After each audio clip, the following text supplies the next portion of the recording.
আজ বানাবো পেঁয়াজ কলি আলু বেগুন দিয়ে পুঁটি মাছের ঝোল। তার জন্য পুঁটি মাছটাকে আমি এখন ফার্স্টে কেটে ধুয়ে নিয়েছি।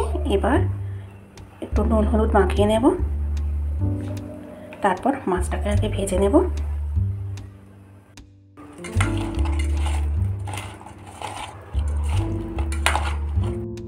কড়াইতে তেল গরম করে নিয়ে এবার আমি মাছগুলোকে ভেজে নেব। মাছগুলো আমার ভাজা হয়ে গেছে, এবার আমি একটা পাত্রে তুলে নেব।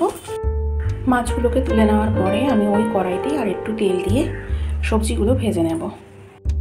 দিয়ে দেব আগে থাকতে একটু হলুদ আর নুন। এবার আমি সবজিগুলো দিয়ে দেব। সবজিগুলোকে ভালো করে ভেজে নেব।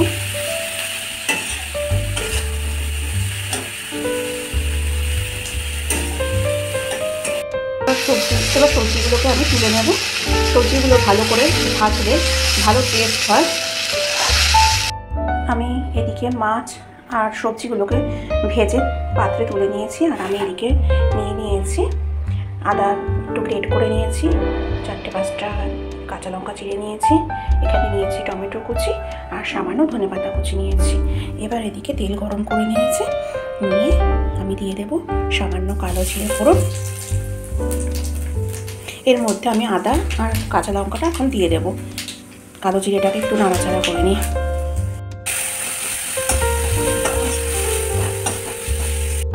এবার আমি এর মধ্যে টমেটো কুচিটা দিয়ে দেবো, দিয়ে ভালো করে কষিয়ে নেব।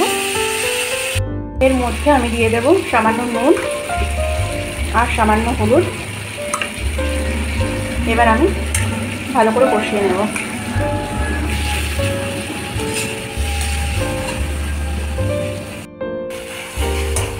আমি মশলাটা কষিয়ে নিয়েছি। এবার আমি এর মধ্যে সবজিগুলো দিয়ে আবার একটু কষিয়ে নেব।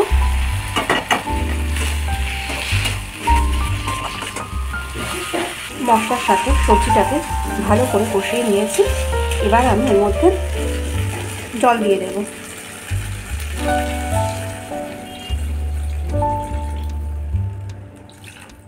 দিয়ে ফুটতে দেব। গ্যাসটাকে হাই ফ্লেম করে দেবো আর ফুটবে। ঝোলটা ফুটতে শুরু করে দিয়েছে। এবার আমি উপর থেকে মাছগুলো দিয়ে দেবো এর মধ্যে।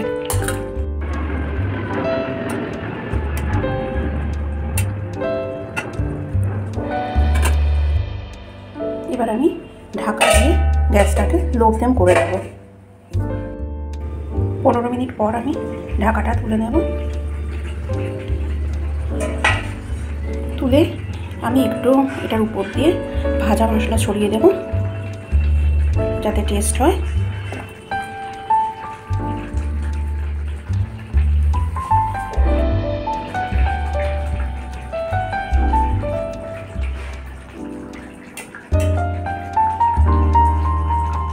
এবার আমি গ্যাসটাকে অফ করে দেব।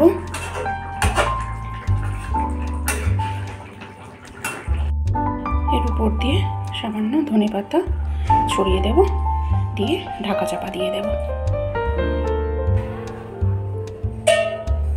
ধনেপাতাটা ভাপে ভাপে পুরো মিশে গেছে ঝোলের সাথে। হয়ে গেছে আমার পুঁটি মাছের ঝোল।